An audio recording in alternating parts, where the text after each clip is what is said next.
1. I'm good. I'm recording. All right.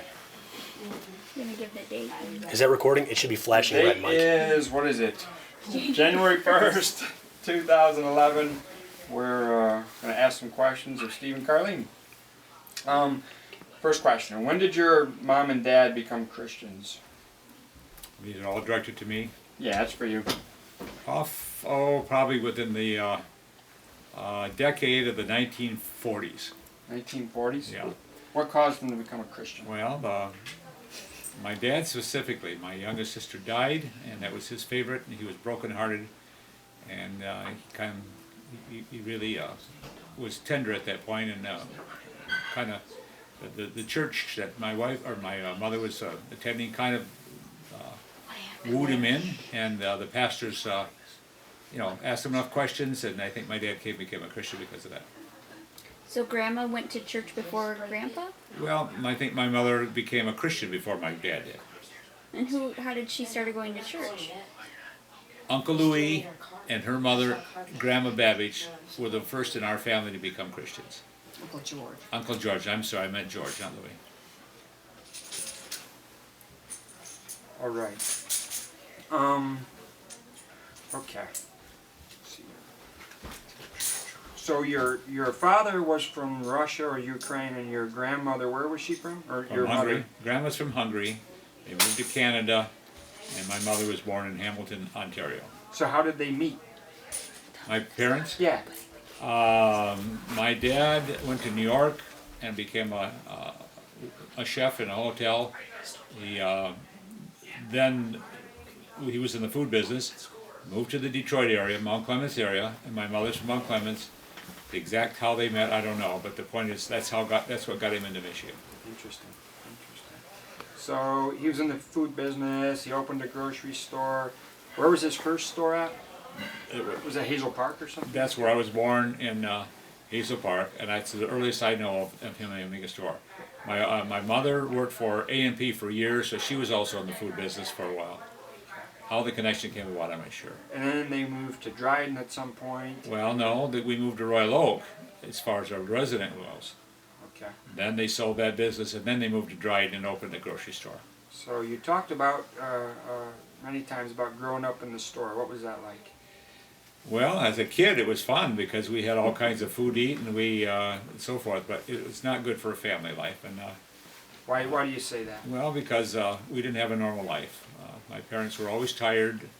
At the end of the day, being that they were all older, they went to bed real early at night. And so us kids, we didn't have much of a family life. Wow. Okay. All right. How did you meet Carlene? My sister Irene married her husband Don, and they were working for a funeral home in Rochester, Michigan. And they started attending a church, and one day my sister said, "You need to meet this girl."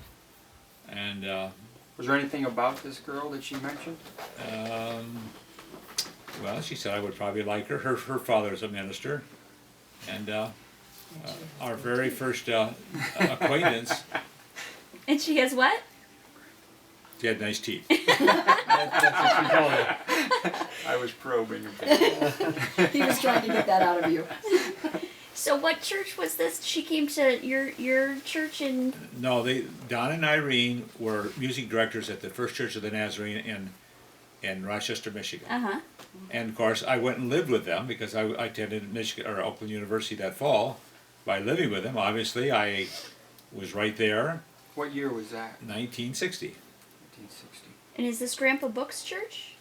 Was No, he the pastor? he wasn't the pastor, but he was a pastor. But they were attending theirs too. The Book family was attending that same church. Grandpa Book had resigned from the church he was pastoring outside of Rochester, and then we were attending the Rochester church. So anyway, he said, "You want to meet her?" So even though I wasn't attending that church myself, I did go one particular Sunday, and her parents invited us and the pastor over for dinner.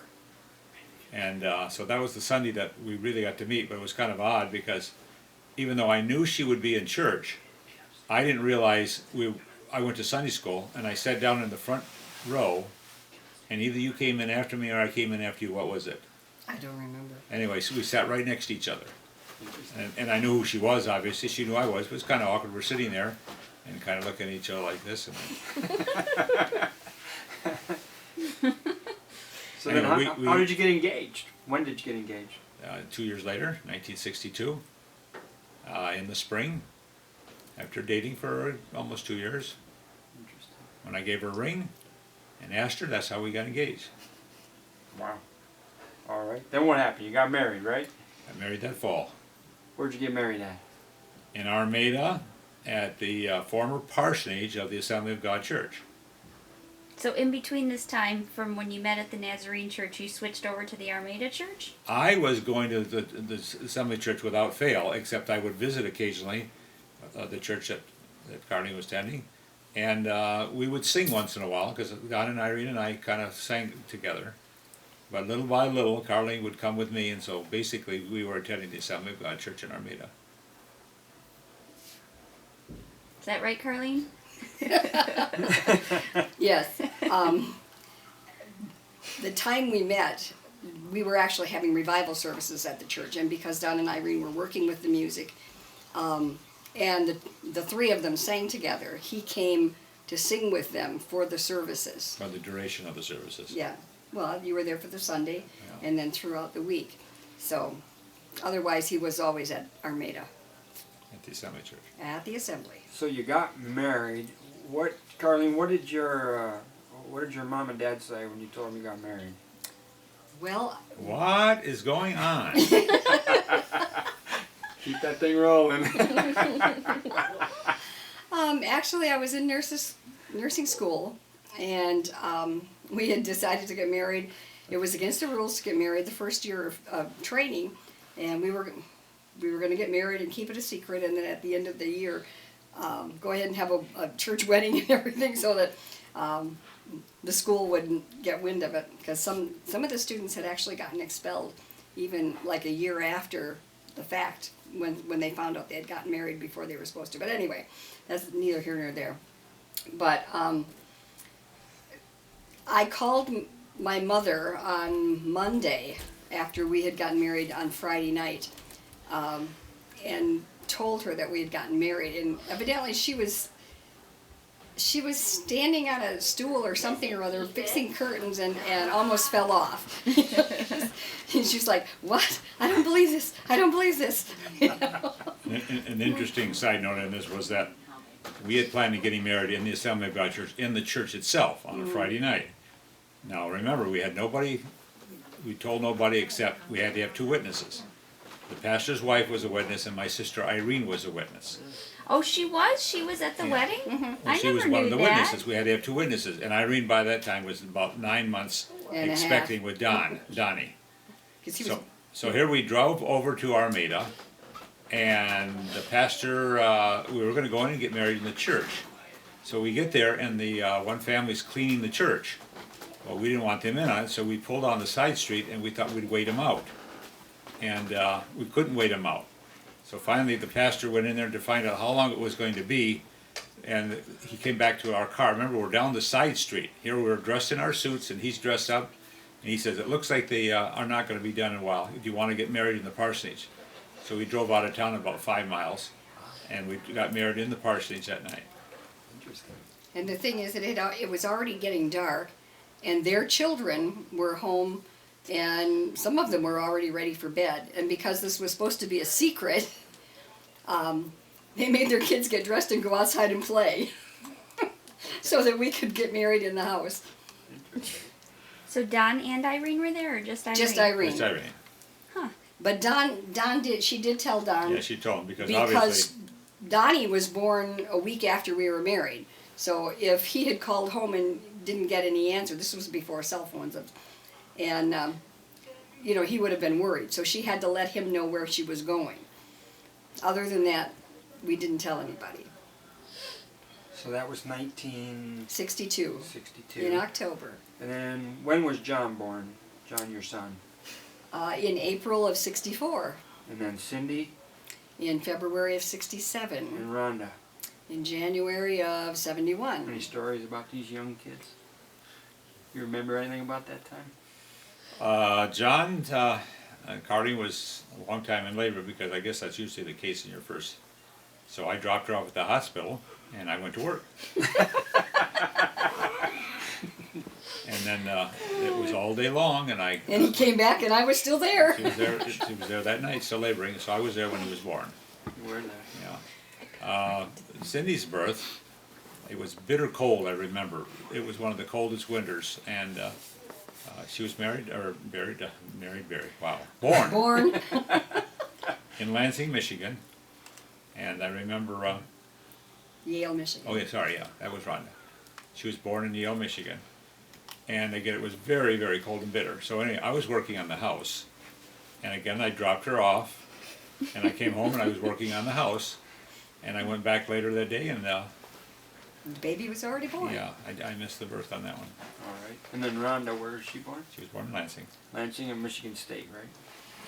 Yeah. In Lansing. We were living, We'd already. I was going to college, or no, I was teaching. Yeah, I was teaching. You were already teaching. Where were you living when John was born? In the Washington trailer park. In a little trailer. 8x35 trailer. That was our house. All right. And Cindy was born in that same trailer, but we had just finished our house, or we were building, and we were able to move in just a couple of weeks later. A couple weeks after she was born. All right. So you got 3 kids. It's 1971, right? Something like that. Right. Then, in 1974, I think you go to Australia. Talk about Australia. I had already operated Dixon's Bible Bookstore in Pontiac, and I decided, just I guess because that's just the nature of us, that I didn't want to stay in the bookstore very long. It got to be very taxing because the kids really didn't have much of a home life, and I wanted to get out of that because I was raised in a store, and I did not like it. So we decided to do something venturous, and we applied, and they accepted us, and we were on our way, and we went to Australia and taught school through the end of '74. All right. Let's take a time out. Cut. We're gonna unload. Makeup. We're gonna unload the video real quick.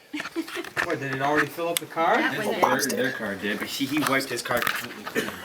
So, some of that found in the car. Oh, we got all of it. It just clicked. Yeah. That's why we had 2 of them going, so that that one ran out. This one would. We got you covered. Then you were getting to the end. Did you hear it just go click click? I didn't hear it. While you were just ready to last couple of sentences. The one in the middle, and his on the side, so it's his one out. It's just that last question. You can actually fade it to the last one. Put it in a new car. Oh, this idea. You could warn all night.